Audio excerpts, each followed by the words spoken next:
Hey everybody, it's Jason Blaha here with Jason Blaha Strength and Fitness, and once again it's time for a general physical preparedness day, but a quick reminder, if you guys will click like down below and drop me a comment, I would appreciate it.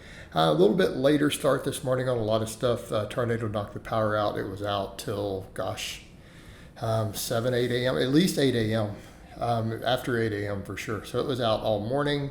I slept in later. I'm not going to do a coffee chat. I had to do instant coffee, and by the time the power was up, I didn't feel like brewing my coffee pot. So at least we got a little caffeine in, but no coffee chat, none of that other stuff. So, but I wanted to get a good GPP session in. Obviously, no other vlogging could happen. So even running, there was no connection.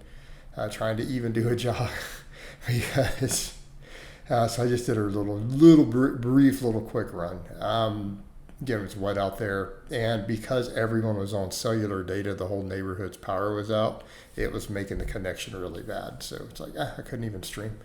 But farmers walks, I went heavier. I just did 2 rounds today. I bumped this up. I threw another 25 on each side. And with these smooth handles, these are kind of heavy. I'm actually considering at this point messing some with, unless I just want to go light on these because of the smooth handle. Just doing longer walks with less weight, just for better conditioning. But as far as if I want to go heavy on some days, I think I need to just drag dumbbells out, right? We need to drag out dumbbells because they've got knurl on it. I can go heavier, and that will be a little bit better if I want to do heavy. Because it's definitely those really smooth handles. When I put, it was like 135 or something on there per hand. It's just a lot to grip, but it was heavy. It felt good. All right, the Medball, I had to clean the ball off after this. It's still wet out here from tornado coming through and the rain. My Medball was really slippery. So again, this was awkward. So I only did 4 sets, but it's like we still got it done. That's the beauty of it. I'm looking thick there. Come on, coach is looking thick. Happens I get a little leaner and that waistline tightens up more of that loose skin. We're getting thicker. I feel like my shoulders, with all the shoulder stuff I've added back in, because I hadn't been doing it. I was letting everything heal up. I feel like I'm looking thicker up top. Is it just me? Like, you guys comment, let me know. I feel like the shoulders are filling back in, and it's making me look thicker. It could just be in my head. I don't know. Like I said, it could be my own body dysmorphia going back and forth. But so we just did 4 sets of the tosses, guys. We did 4 sets of the tosses and got it done. So again, that ball was slippery, but at least I did it. That's the thing. But I did make up for some of it by doing some other shoulder work. All right, Sled's the same thing. I'm like, I don't want to sprint. The ground is wet. I'm like, let me just load more weight on than normal. And let's just do a nice solid push, like nothing crazy. Let's not try to sprint. Let's not risk slipping and falling. Just do some good steady pace pushing. Did a couple rounds of this. It burned, actually, man. My quads were burning from this. So I definitely felt it. Like, I like the sprinting because it's like, man, we get that extra power. But just in terms of almost feeling like squats, you know what I mean? Like, when you guys do a high rep set of squats, how your legs feel? Just going heavier with this moderate pace like this, man, felt a good burn. I feel like I did a couple of 15 rep sets of squats, right? Look at that quad pump, right? We got that quad pump going. Coach got quads for days. Coach got back for days. Little in the middle, but he got much back. Right? Little in the middle, but he's got much back. So, right? I'll be looking thicker than peanut butter, y'all. So again, got the sled work done, and yesterday's workout was really good. Other than I skipped on the deadlifts. So again, because my low back is feeling so much a little crampy from all the squatting with what I'm using, I've got to keep the reverse hypers in. So I did reverse hypers today.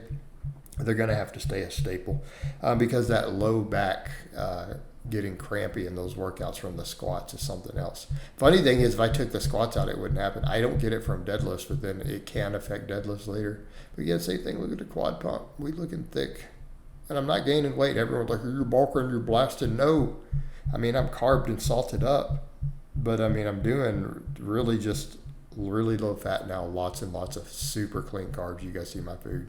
Clean carbs means like brown rice, sweet potato, cantaloupe, These are like most of my calories.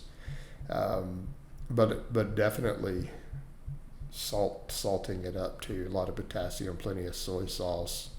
So we did 3 sets of the reverse hypers, right? You guys know why we do reverse hypers. Again, low back, king for low back.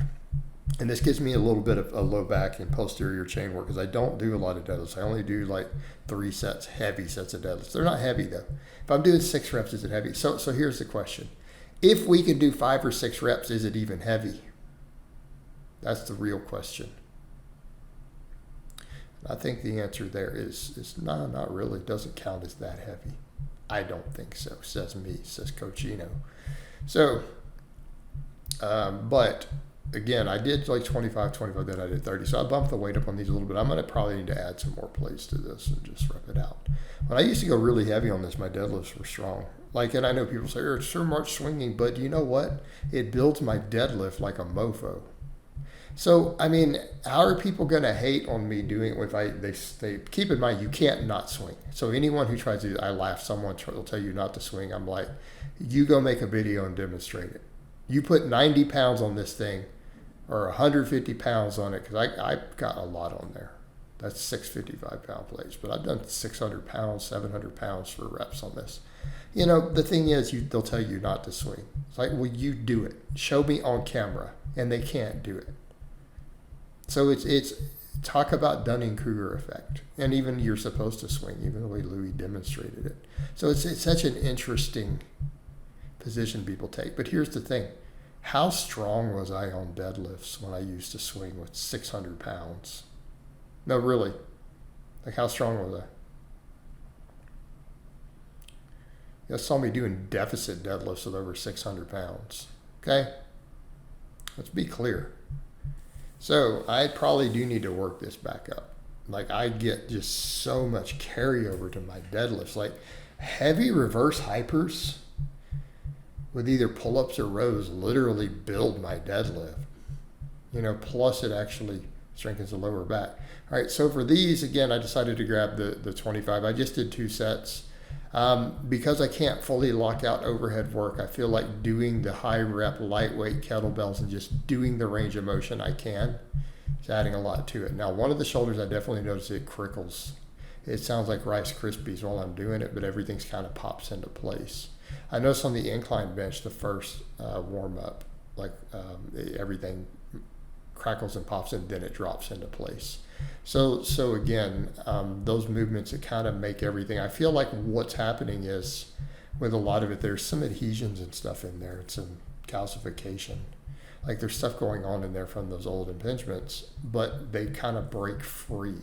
Because like on some of the movements, so sometimes when I squat, it'll all crack into place and it's real loud. But once it cracks into place, then I can move and get into the squat positions. Same thing on the incline. So I think with a lot of it, that's just what it is. It's going to have to be these dynamic movements that load the joint, because stretching doesn't do anything. Dead hangs didn't do anything. It's only dynamic movements. So I feel like in this case, work the range of motion that we can, even if it's with a lightweight for 15s like this. Keep working the range of motion that I have until it opens up, because we're loading it. You know, we're still resistance training through it. Okay. We can't ignore it. And that's the thing, my biggest problem. I ignored it too long. It's like, well, that's why I didn't even do pull-ups. So I did the pull-ups and got the ability to do pull-ups again. It's like, so we can't ignore it. We have to work it. We have to work that range of motion until we restore it. And just leaving it alone was definitely a mistake on my part. And a lot of it I did because I had so many, well, you're not locking out those. I got so much flack for it, but I was still pretty strong on the rep work, you know? And so by me doing that, I feel like I really shortchanged myself. I should have been working it no matter what anybody said on the internet. That was the biggest mistake. Do not listen to people online. You know, they are your enemy when it comes to giving advice. Be very careful, guys. Don't listen to randoms ever. But I let some of that probably get to me, and I should never do that with my training. But then we finished up with some band work. I did a set of press downs. I did a set of band curls just for the tendons, for the blood flow to finish everything up. But pretty happy with the good conditioning work, so I hope it's been informative, and I will talk to you guys and gals next time.